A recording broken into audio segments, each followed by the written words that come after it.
нийтийн тээврийн бодлогын газар анх 1969 онд сайдрын зөвлөлийн тогтоолоор зам тээврийн яамнаас бол хотын тээврийн удирдах газар гэдэг нэртэйгээр өргөх тусгаарлаж байгуулагдсан түүхтэй.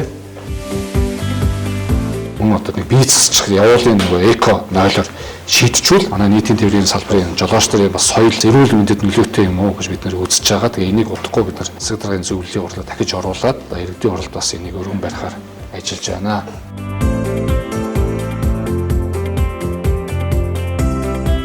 За санал бол 8% өссөн. За талархал бол иргэдээс ирдэг талархал 3 дахин өссөн гэсэн ийм эерэг үр дүн гарч байгаа.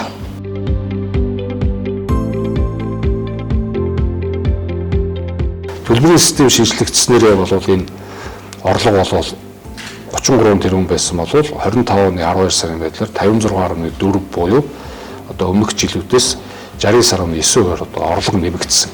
Ийм үр дүн гарсан. За энэ манай нөгөө автобусын дээр байгаа 7004 40 асуултсан дээрс иргэдийн гомдол саналыг авах.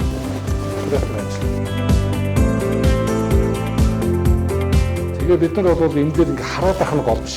Гол нь цаг хугацаанд хурдан шийдвэрлэж явах ёстой гэдгийг шийдэх ёстой.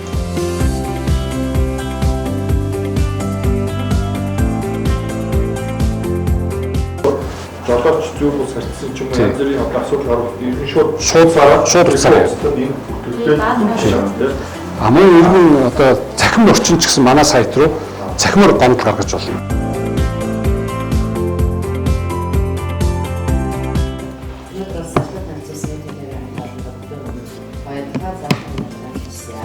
Ah,